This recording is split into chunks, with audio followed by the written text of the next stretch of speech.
안녕하세요. 애나의 다락방 라디오입니다. 어떤 상황에서 제 목소리를 듣고 계신지 댓글을 남겨주시는 분들 많으신데요. 주로 잠자리에 들기 전이나 출퇴근 시간에 많이들 들으시죠. 그런데 병원 입원 중에 듣고 계시다는 분, 아픈 환자를 돌보며 함께 듣고 계시다는 분, 또 큰 수술을 앞두고 우연히 듣게 되어 위안을 얻고 간다는 분도 계셨습니다. 오늘은 그런 분들에게 도움이 될 책을 소개해 드리려고 하는데요. 백천문화재단에서 발간한 마음을 먼저 치료합니다 입니다. 백천문화재단은 장학사업과 저개발국가 지원사업을 주로 펼치고 있는데요. 그 외에 아프신 분들과 그 가족을 위해 몸과 마음의 치유에 도움이 되는 책을 매년 2권씩 발행해 무료로 나눠드리는 도서 지원 사업을 8년 전부터 해오고 있습니다. 그동안 무료 배포한 책이 20만 권에 달한다고 하는데요. 그간 펴낸 여러 권의 책 중에 오늘 낭독해드릴 이 책은 한의사, 정신과 의사, 심리학과 교수 등 우리의 몸과 마음을 치유해주는 전문가들이 병의 치료에 마음 처방이 얼마나 중요한지를 현장에서 겪은 기적적인 사례들을 중심으로 풀어놓은 책입니다. 아픈 환자들이나 그 가족분들이라면 이 책을 무료로 받아보실 수 있습니다. 백천문화재단 홈페이지에 들어가시면 이 책 외에도 다양한 책들이 있으니 국내 구독자님들은 필요하신 책 선택해서 직접 신청하시면 되고요. 혹시 해외 구독자님들 중 이 책이 필요하신 분들은 선착순 20명까지 이 영상에 댓글로 신청하시면 됩니다. 자세한 사항은 정보란 참조하시고요. 오늘도 끝까지 편안하게 들어주세요.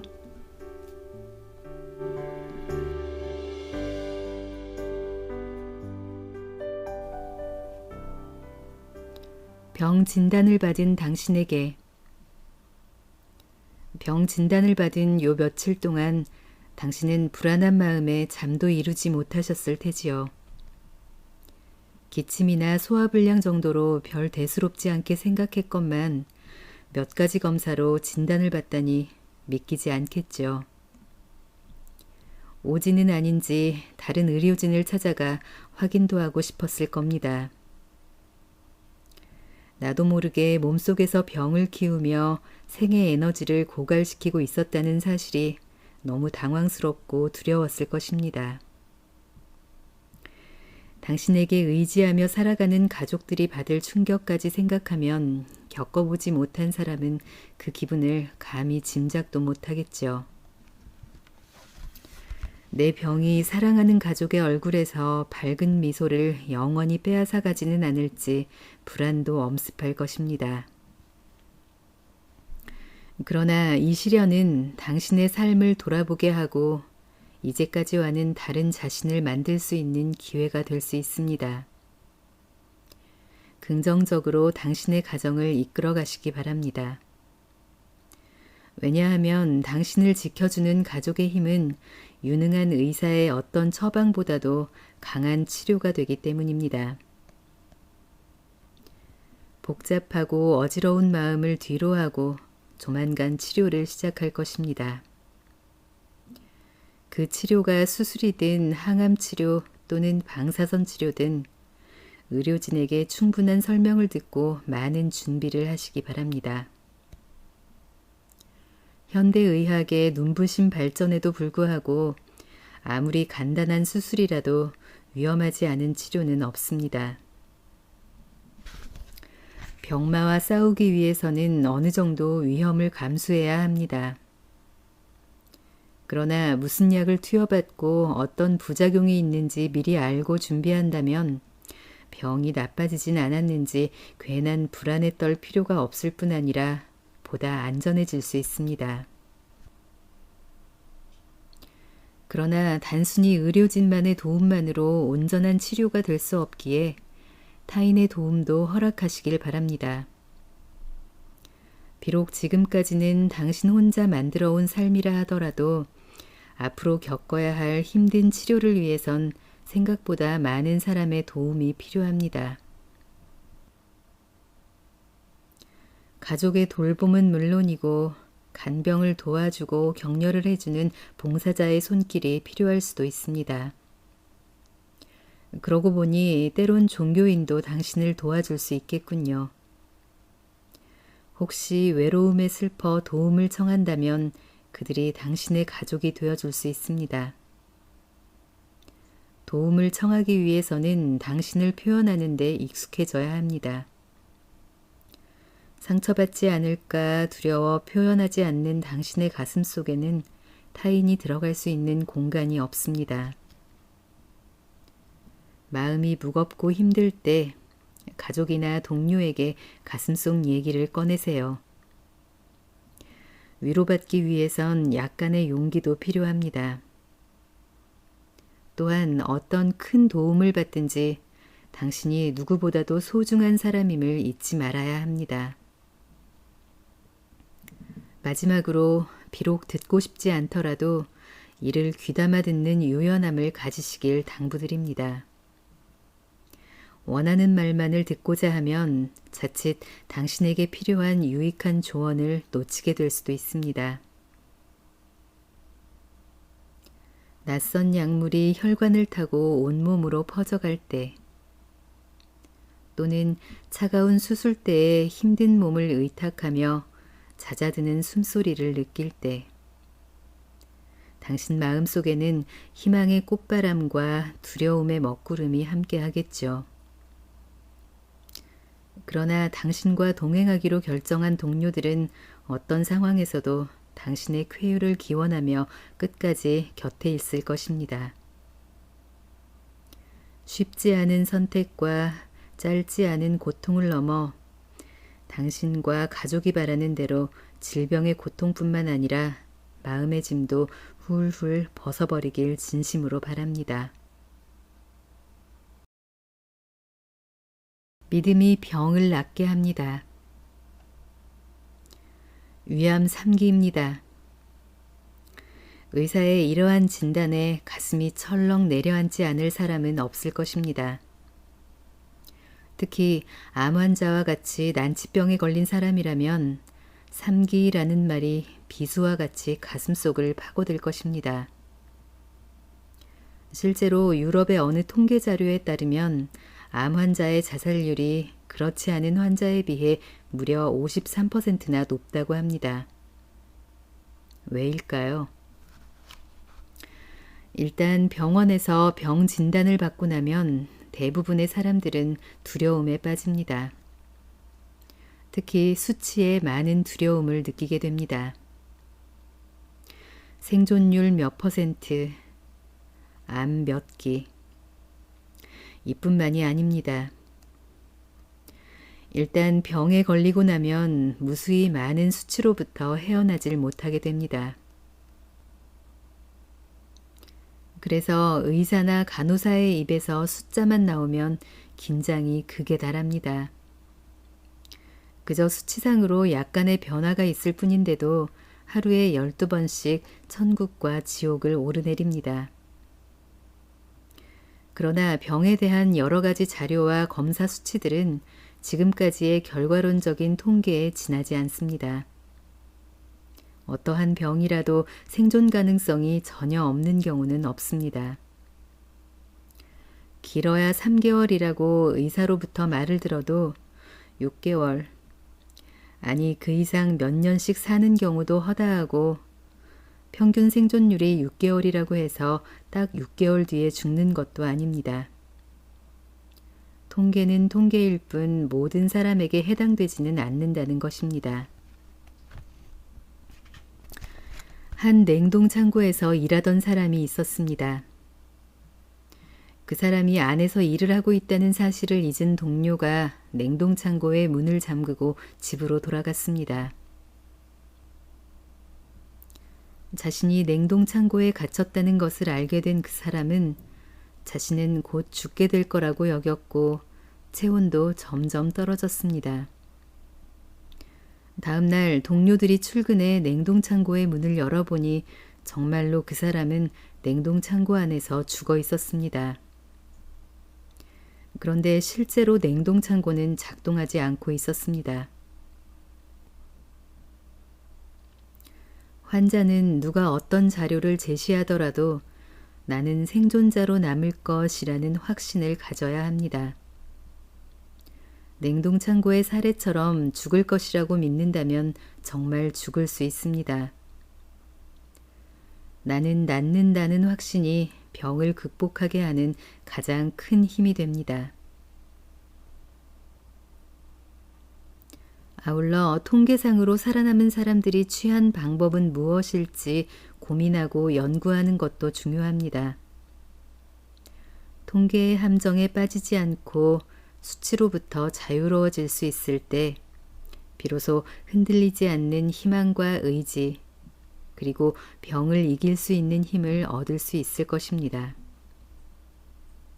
내가 걸린 병의 생존율이 낮은가요? 오늘 검사 수치가 나쁘게 나왔나요? 그렇다고 해서 절망해서는 안 됩니다. 그럴수록 통계 자료를 희망의 증거로 받아들이십시오. 99%의 사망률이 아닌 1%의 생존율을 보는 겁니다. 천길 낭떠러지로 떨어지느냐, 아니면 희망의 끈을 움켜쥐어 성공적으로 치료를 마치느냐는 나의 선택과 확신에 달렸습니다. 삶의 의지가 우리를 살립니다. 비슷한 진단을 받은 환자 중에 어째서 누구는 죽고 누구는 건강을 회복하게 되는 것일까? 방사선 종양학 전문의로 이에 대해 궁금증을 품었던 칼 사이먼튼 박사는 방사선 치료를 받기 위해 찾아오는 암 환자들을 꾸준히 추적한 결과 바로 환자의 태도, 즉 삶의 의지에서 그 차이가 시작된다는 것을 알게 된다. 사이먼튼 암센터의 프로그램에 참여한 2명의 환자 사례를 통해서도 이를 분명히 알 수 있다. A씨와 B씨는 거의 같은 증상을 가진 폐암 환자였는데 암세포가 뇌까지 전이됐으며 이로 인한 증상까지 거의 비슷했다. A씨는 암이라는 진단을 들은 바로 그날부터 자신의 인생에서 은퇴를 준비하기 시작했다. 그간 애써 해왔던 일들을 모두 정리하고 집안의 재정 문제며 해결해야 할 일들의 처리를 모두 끝낸 것이다. 그런 뒤 그는 그저 텔레비전 앞에 멍하니 앉아 하루하루를 보내기 시작했다. 그뿐만 아니라 암 진단을 받은 지 하루도 채 지나기 전부터 격렬한 통증을 호소하기 시작하고 심한 무기력감에 빠져들었다. 누가 무엇을 권유해도 아무런 흥미조차 보이지 않던 그는 결국 3개월 만에 죽음에 이르렀다. 나중에 부인에게 들은 이야기에 의하면 A씨는 그의 부모뿐 아니라 대다수 친척들을 암으로 떠나보냈으며 결혼하고 나서 부인에게 나도 암으로 죽을 것 같다 라고 마치 예언처럼 말한 적이 있다는 것이었다. A씨는 자신의 예고대로 암을 맞아들여 아무 저항 없이 죽고만 셈이다. 그에 반해 B씨는 암을 전혀 다르게 받아들였다. 인생에서 정말로 중요한 것이 무엇인가 하는 것을 성찰하는 기회로 받아들인 것이다. 그는 평소 영업일을 하면서 늘 바쁘게 사느라 잠시 멈춰서서 자연의 아름다움을 바라볼 틈조차 없이 살아왔는데 암 진단을 받은 뒤 이를 그런 자신의 삶을 전면적으로 돌아보는 계기로 삼았다. 그리고 자신이 놓쳤던 인생의 더 값진 것들을 자신의 삶으로 초대하기로 마음을 먹는다. 그는 암 진단을 받은 뒤에도 일을 계속했으며 얼마나 더 살지 모르지만 그 남은 날들을 더욱 행복하고 즐겁게 살기로 마음을 먹었다. 치료 그룹에도 적극적으로 참여하고 그곳에서 배운 이미지 요법을 규칙적으로 응용해가며 치료에 임하였다. 그 결과 방사선 치료에 대한 반응도 월등히 좋아졌고 마침내 암세포가 거의 소멸되기에 이른다. 두 사람의 치료 속도나 삶의 모습은 완전히 달랐는데 그 차이의 결정적 요소는 살고자 하는 의지와 치료에 임하는 태도라고 볼 수 있다. 우리는 의식적으로든 무의식적으로든 늘 어느 한쪽을 선택하고 결정하며 살아간다. 결정을 유보하는 것 또한 적극적으로 자신이 원하는 것을 선택하지 않은 선택을 한 것이라고 볼 수 있다.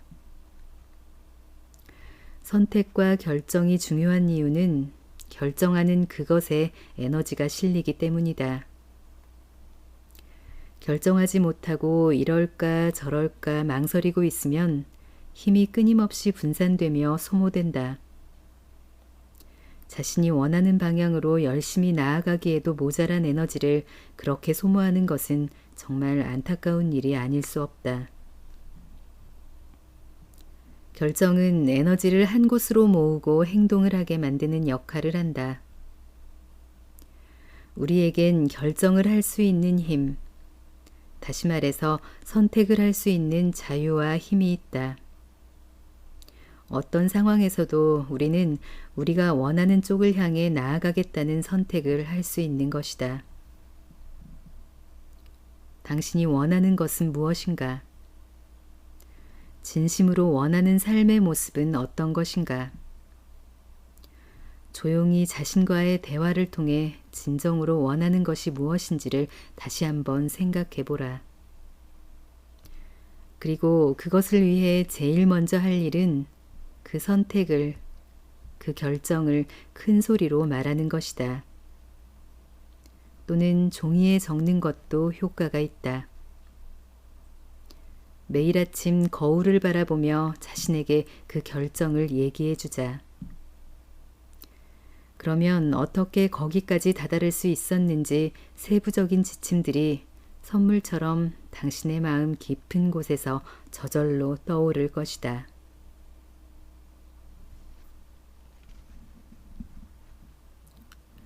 온전한 치유의 길, 마음의 면역력. 완치된 것이 맞을까? 재발하면 어떡하지? 치료를 마치고 완치 판정을 받은 환자라도 자주 이런 생각에 빠져 불안해하곤 합니다. 이러한 불안감은 비단 환자들만 느끼는 감정은 아닙니다. 환자의 보호자, 가족들도 느끼는 감정입니다. 사람의 마음 한구석에는 늘 불안이 도사리고 있습니다. 이 감정은 틈만 보이면 슬그머니 기어나와 우리를 흔들어 놓습니다. 그렇게 불안이 지나가고 나면 뒤따라오는 감정, 바로 우울감입니다. 이미 내 마음을 잡아줄 무언가가 있다면 이러한 감정들은 빠른 시간 안에 해소될 수 있습니다. 그러나 대부분의 사람들은 이렇게 마음이 요동칠 때면 마음을 잡아줄 무언가를 찾아 헤맵니다.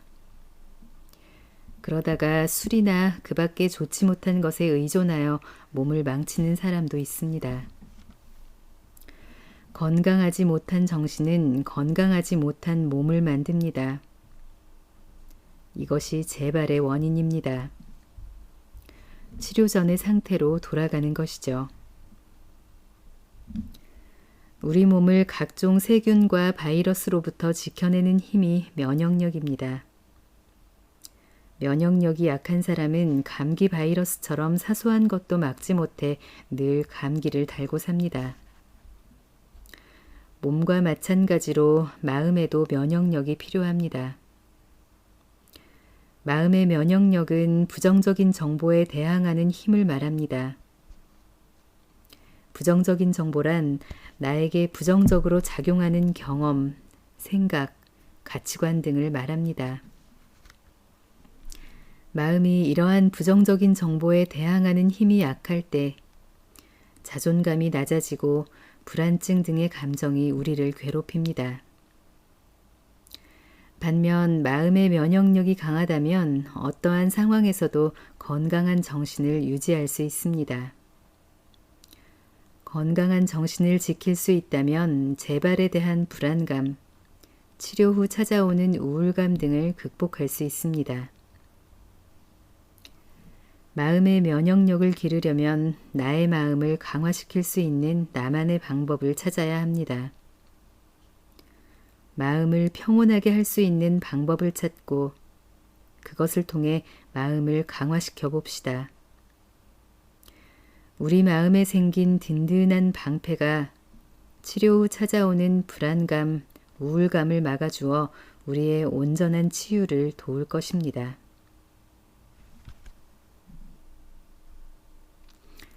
온전한 치유를 위한 마음관리법. 환자 가족이라면 환자의 심리적 치유를 돕는 것에 더 많은 관심을 기울여야 합니다. 온전한 치유를 위해서는 육체적 치료 못지않게 심리적 치료도 중요하기 때문입니다. 여기에서는 환자 가족이 퇴원 후 환자의 마음 관리를 도울 수 있는 방법을 소개해 볼까 합니다. 미국 일리노이주의 정신과 의사인 퀴블러 로스의 모델에 따르면 말기암 진단을 받은 환자는 부정, 분노, 타협, 우울, 수용의 5단계를 거친다고 한다. 대부분의 사람이 이 모델을 적용받는데 이 중 부정과 분노의 과정을 거치면서 환자는 극도의 스트레스를 받아 삶은 피폐해질 대로 피폐해지고 환자를 둘러싼 가족과 친구, 인간관계까지도 나빠질 수 있다. 따라서 암이나 난치병 환자라면 퇴원 후에라도 육체적 치료와 함께 심리적 치료를 반드시 병행해야 한다. 이 과정에서 가족들은 환자의 몸과 마음이 온전하게 치유될 수 있도록 많은 도움을 줄 필요가 있다. 그렇다면 환자의 가족들은 환자의 마음 관리를 어떻게 도와야 하는 것일까? 마음의 소리에 귀 기울이기. 가족들은 환자를 자꾸 움직이게 해야 한다. 사람의 몸은 자꾸 움직여야 건강하게 만들어졌다. 움직여 쓴 만큼 먹고 또 움직이면서 장기가 사용할 연료를 비축해야 건강하도록 말이다. 몸속에 가장 중요한 것이 물길, 즉 혈관과 혈액이라고 볼 때 약을 쓰지 않고 혈관 속 지나친 당분이나 지저분한 찌꺼기, 기름을 근육이나 장기로 옮겨놓거나 제거할 수 있는 유일한 방법이 바로 몸을 움직이는 것이다. 몸을 움직이다 보면 환자는 몸의 상태에 따라 좋음과 싫음이라는 감정 상태를 느끼게 된다. 가족들은 환자가 매일 스스로의 감정 변화와 몸의 신호에 귀를 기울이도록 도와야 한다. 옆에서 오늘 기분이 어때? 어디 아픈 데 없어? 이런 식으로 묻다 보면 환자는 자신의 몸의 말에 귀를 기울이게 된다. 몸이 아픈 환자는 이유 없이 짜증이 나거나 마음이 불안한 날이 있다. 이런 날은 주변 환경의 변화로 인해 환자의 몸의 균형이 깨어졌음을 의미한다. 따라서 항상 환자가 자신의 감정에 귀 기울이는 습관을 들이게 도움으로써 몸과 마음의 균형을 이루도록 하는 것. 이것이 마음 관리의 첫걸음이다. 감정일기를 써보게 하는 것도 좋은 방법이다. 글을 쓴다는 것은 나를 객관적으로 돌아보게 되고 주변 상황을 이성적으로 바라보게 하는 효과가 있다. 특히 암이나 난치병 진단을 받은 환자들의 경우 미래에 대한 불안과 두려움으로 이성적인 사고를 기대하기가 어려운 경우가 있는데 이럴 경우 감정일기를 쓰게 함으로써 적지 않은 효과를 얻어낼 수 있다. 글쓰기 자체가 치유 효과가 있기 때문에 환자 본인뿐만 아니라 가족들도 함께 감정일기를 통해 어려움을 이겨내는 것도 좋을 것이라 생각한다. 감정일기로 인한 마음관리 효과는 실제 임상에서도 쉽게 경험할 수 있다. 암보다 더 무서운 것은 삶의 좌표를 잃고 무기력해지는 것이다. 누구나 평생 한 번쯤 어려운 시기를 맞아 좌절할 수 있다. 그럴수록 용기를 내어 한 걸음씩 목표를 정해 행동으로 옮기면 다시 희망을 찾고 시련에서 빠져나오기가 조금은 쉬울 것이다. 이처럼 환자의 감정일기는 환자 자신은 물론 가족들에게도 적지 않은 도움이 될 수 있다. 일기 쓰기의 실천을 통해 자신을 돌아보는 것, 그것은 치료에 매우 중요한 포인트라 할 수 있다. 한편 환자가 늘 병이 호전될 수 있다고 믿도록 세뇌 교육을 시킬 필요가 있다. 이건 환자에게 매우 중요하다. 긍정적인 믿음은 몸에 좋은 약과 같기 때문이다.